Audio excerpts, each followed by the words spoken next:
There's a crack in the ground running through California that is longer than most countries. It has flattened cities. It has started fires that burned for days. It has killed thousands of people in a single morning.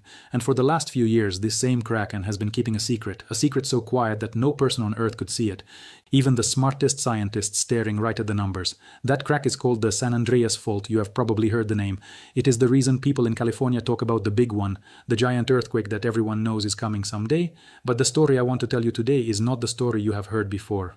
Because this year in 2026, scientists finally caught the San Andreas doing something it was never supposed to do, something silent, something sneaky. They only caught it because they stopped trusting their own eyes and handed the job over to a machine. Here is the part that gives me chills. The fault was moving, it was really truly sliding, but it was sliding so slowly and so gently that it made no shaking at all. No rumble, no cracks in the wall, no warning on the news. If you had been standing right on top of it sipping your coffee, you would have felt nothing. The ground under your feet was creeping along like a ghost and not a single human noticed. That is not made up. That is not a movie. That is a real thing the Earth does, and we're only just now learning how often it happens. So how do you catch something you cannot feel, cannot hear, and cannot see? You would think it is impossible. And for a long time it basically was. Scientists knew these silent movements might be happening, but finding them was like trying to hear one whisper inside a stadium full of screaming fans. The whisper was buried under so much noise that people simply gave up looking. The moves were too small, too quiet, too easy to miss. Then a team of researchers tried something new. They fed years and years of underground readings into a smart computer program, the kind of program that can learn to spot tiny patterns that humans slide right past.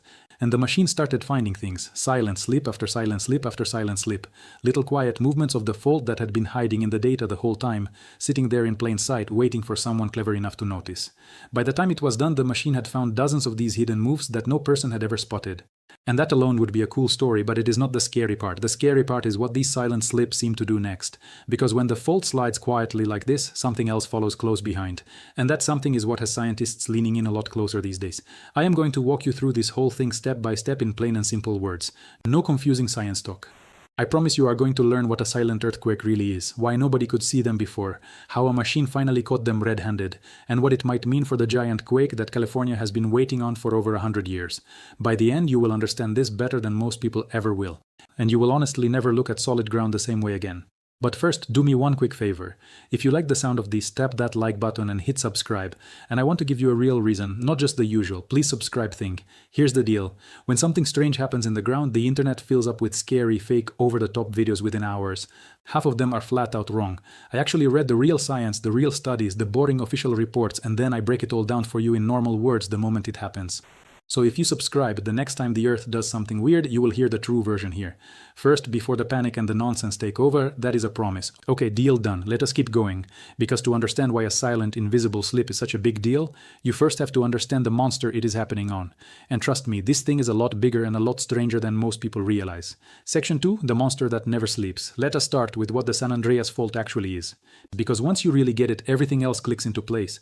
Picture the outside of the Earth, the part we live on, not as one solid shell, but as a bunch of giant, rocky pieces, kind of like a cracked eggshell. These pieces are huge. We are talking pieces the size of whole oceans and continents, and here is the wild part. These pieces are not sitting still. They are slowly moving, drifting around on the hot, soft rock deep below them.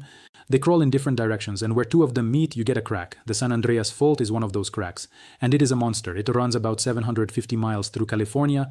That is longer than the drive from Los Angeles all the way to the top of the state and then some. Along that whole line, two of these giant rock pieces are pressed up against each other.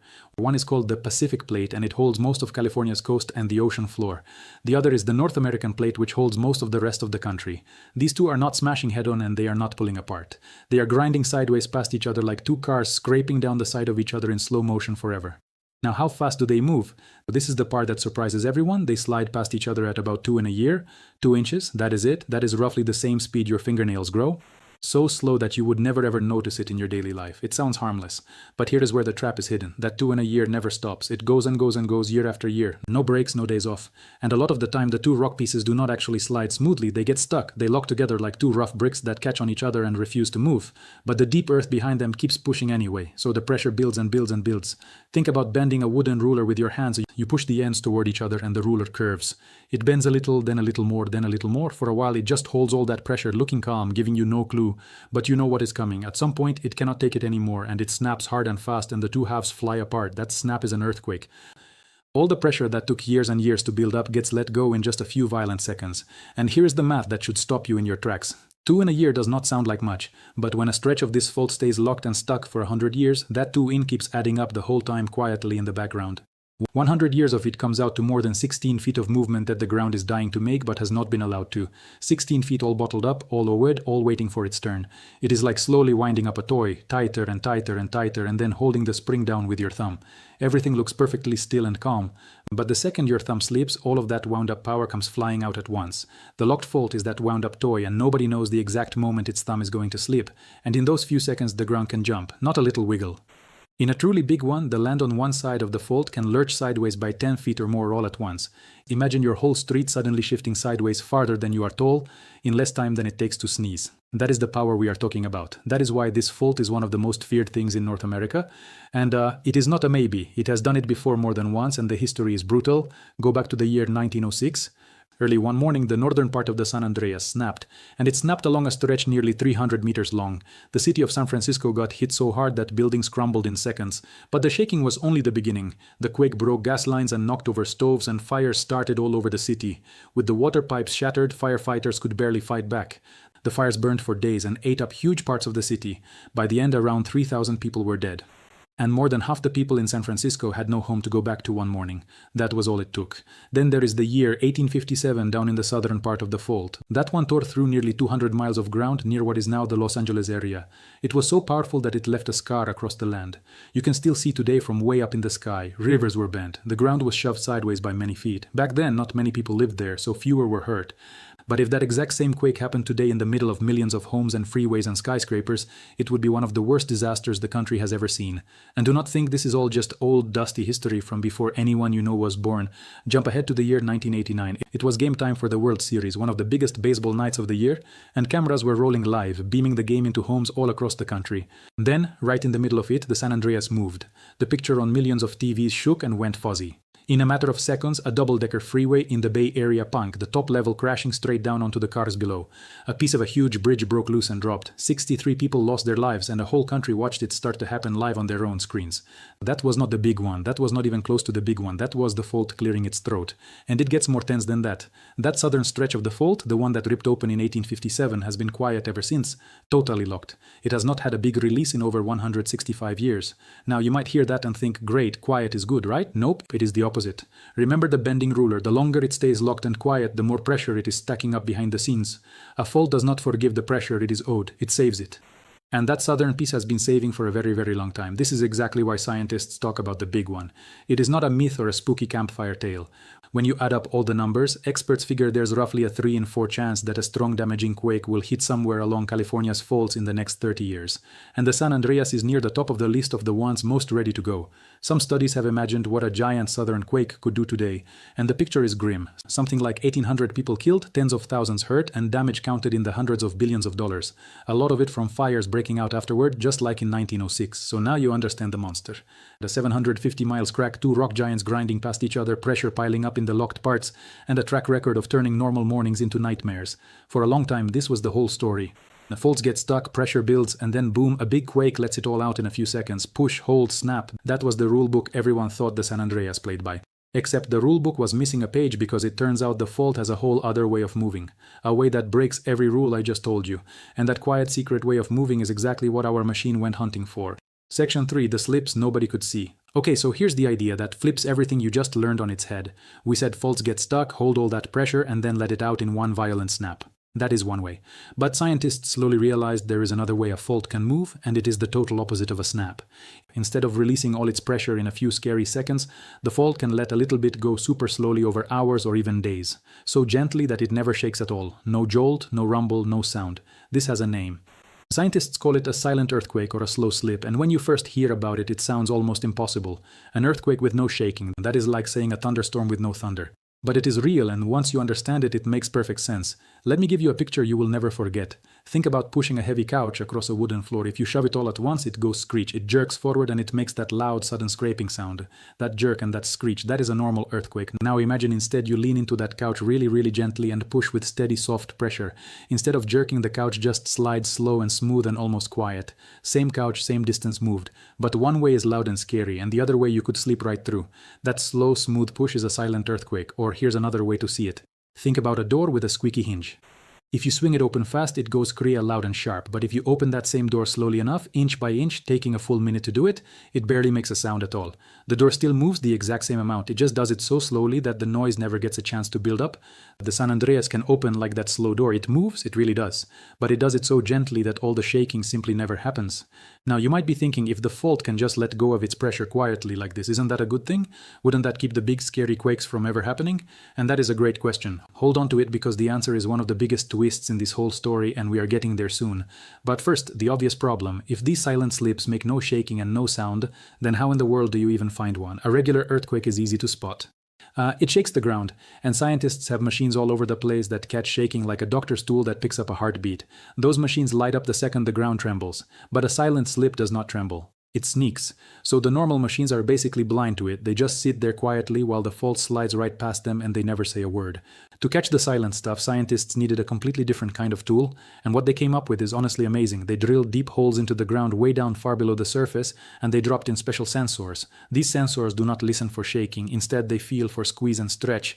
They can sense when the rock around them is being ever so slightly squished or pulled, and when I say slightly, I mean unbelievably slightly. Get this. These buried sensors are so sensitive that they can feel the pull of the ocean. When the tide comes in and all that water sloshes toward the coast, its weight tugs on the land just a tiny bit, and these sensors sitting deep underground can feel that tug from many miles away. That is like being able to feel a single feather landing on the far end of a football field. That is the level of sensitive we are talking about. These are some of the most delicate instruments humans have ever built. There's a whole cluster of them buried in one special spot on the San Andreas.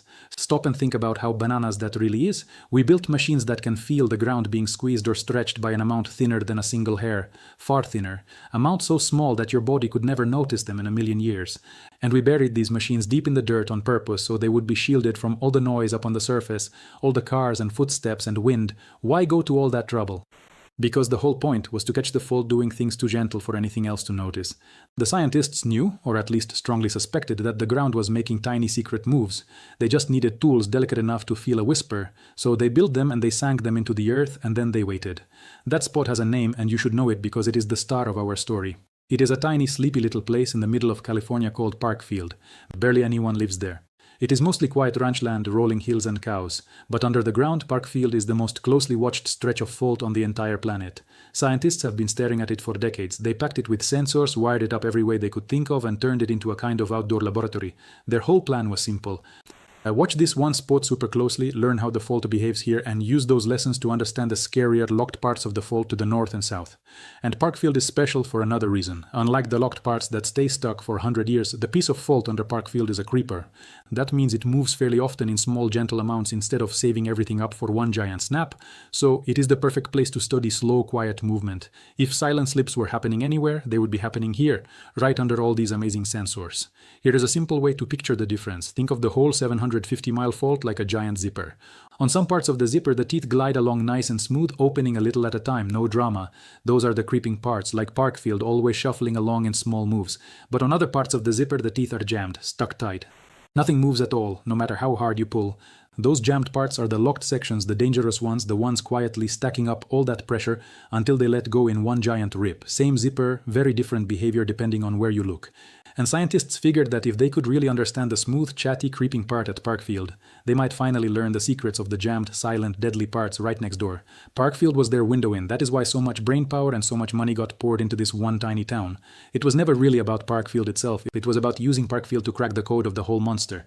So you would think with the most sensitive tools in the world buried in the most watched place in the world, scientists would have already found every single silent slip there was to find, right? They had years and years of readings, piles and piles of data.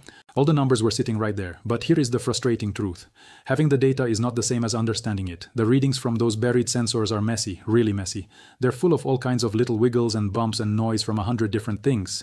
The weather changes and it shows up in the data. The tides pool and it shows up. Rain soaks the ground and it shows up. So when a real silent slip does happen, its little fingerprint gets lost in a giant blur of other wiggles.